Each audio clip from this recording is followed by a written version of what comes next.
Ben Caston. Added some new guys that can swing the bat. So we're excited to take on that team here coming up soon, see what they have. But I'd have to say right now, if you would have told me back April 28th, the Orioles to be sitting at 3-2 and around 7th or 8th place, I'd be surprised, but pleasantly surprised. Great job, Orioles. Good start to the season. I can't doubt you on that one. That's a good one to pick too. So that's probably one that stands out to me as well. So good job, guys. Bringing it out every week and keep going.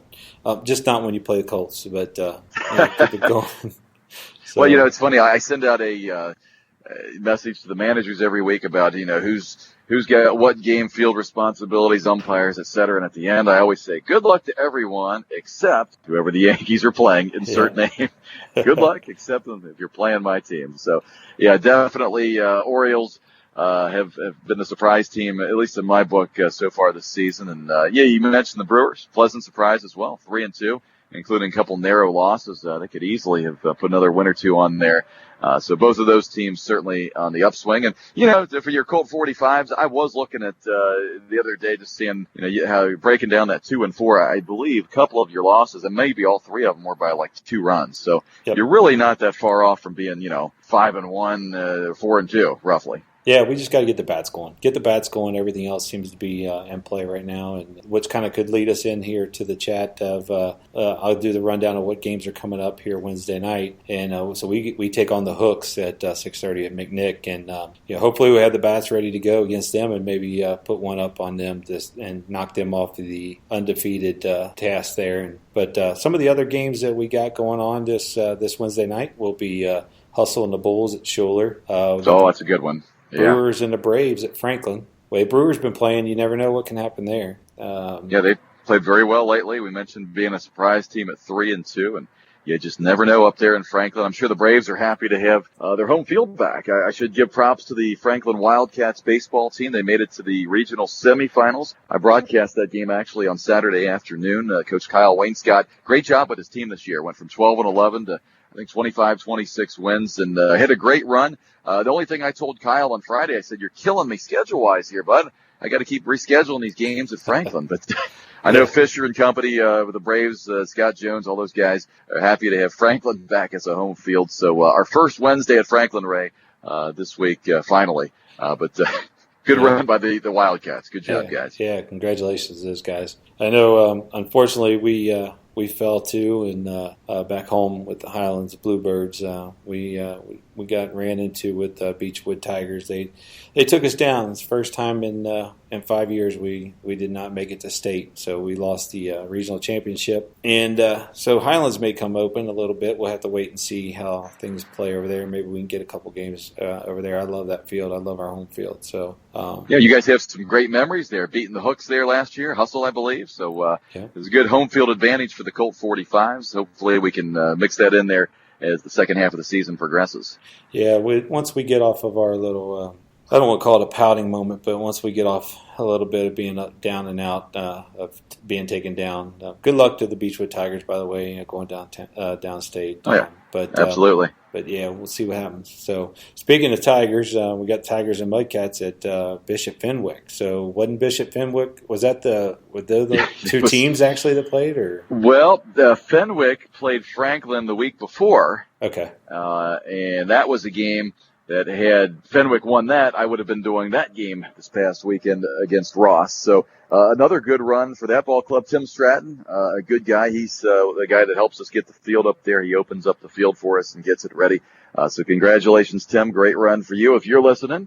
And we're looking forward to starting to use Fenwick's field as well here in June. We get to use it quite a few of the Wednesdays. I found that that's a good midpoint when I've got a team, such as the Mudcats against the Tigers. I know the Mudcats have plenty of guys in the Dayton, Centerville area, and maybe even a little further north. I know they have some guys coming a little further north. Try to keep it in between Dayton and Cincinnati, but off the highway.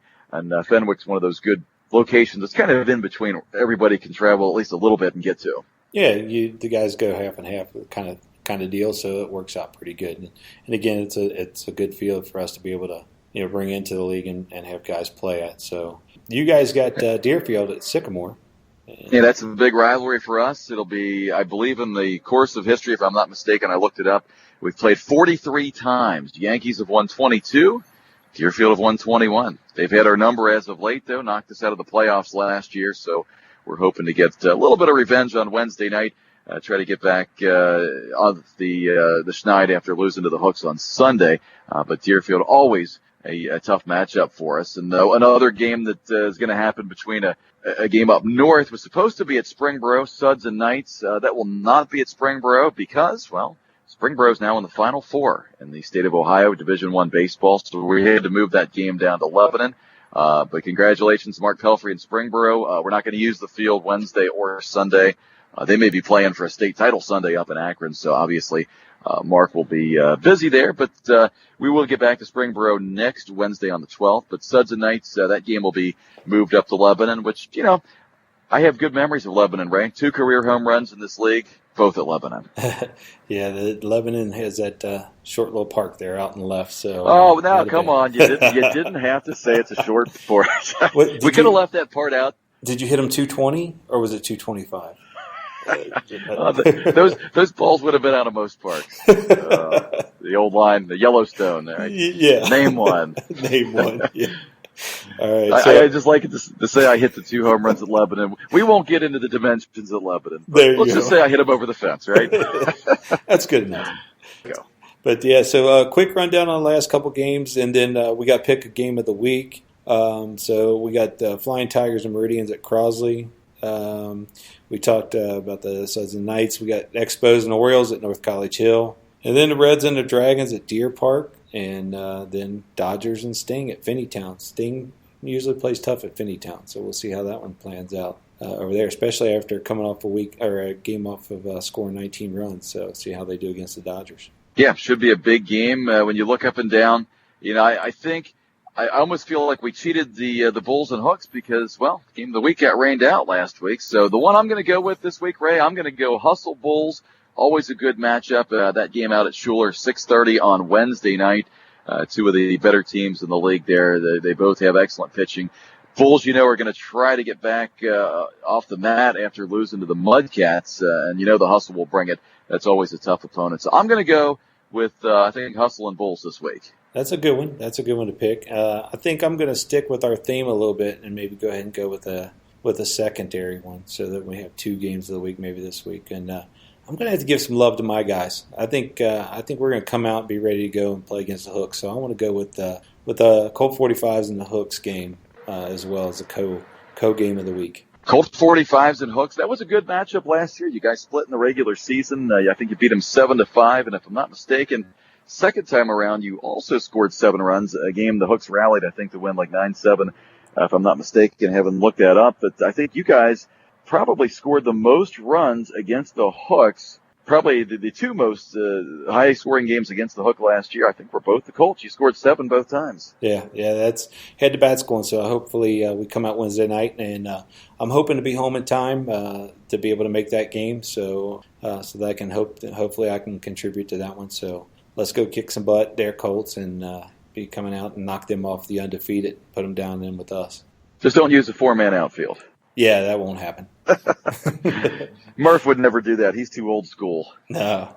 Murph and Slayer, they would probably probably reject that idea. Yeah, they won't follow suit on that one. So, but hey, just real quickly, give a little bit on a serious note is I just want to wish all those up in Dayton that have went through the tragedy up there, and give a little shout out to those guys and sorry that I had to go through what they're going through, but stay strong and hope everything goes well up there. And I know we had a little damage to one of the fields, but fields can always be repaired. Lives and families and stuff can't. So, yeah, I'm going to give a shout out to, I believe, some guys on the Dayton Braves, a few other guys, maybe from the Knights, Brewers. Some guys pitched in on Saturday, went up and helped with the cleanup at Action Sports up in Dayton. That's one of the fields that we do use for our Dayton versus Dayton games. In fact, We did have Braves and Mudcats scheduled out there next Wednesday. Obviously, we're going to have to move that game out to Springboro as they continue cleanup. But Kyle Kobe,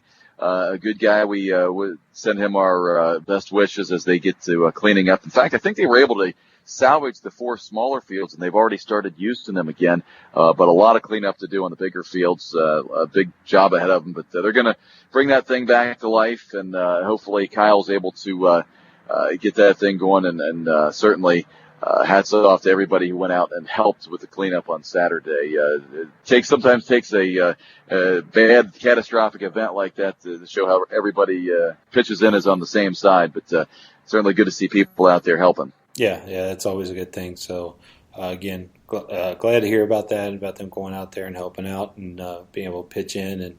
And again, hearts go out to those guys up there and all their families. So, I'd say at that point we're going to have to call it a week. I want to say sorry that to everybody that, especially our dedicated listeners, that this one had to get out a little late. As we alluded to early on, I am in Colorado, having to do some work.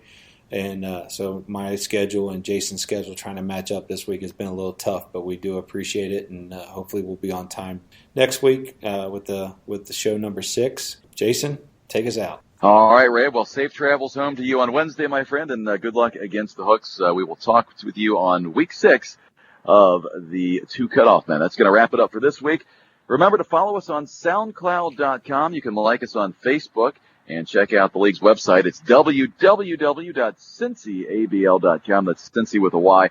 You can find pretty much everything you need to know about the Cincinnati Adult Baseball League on there.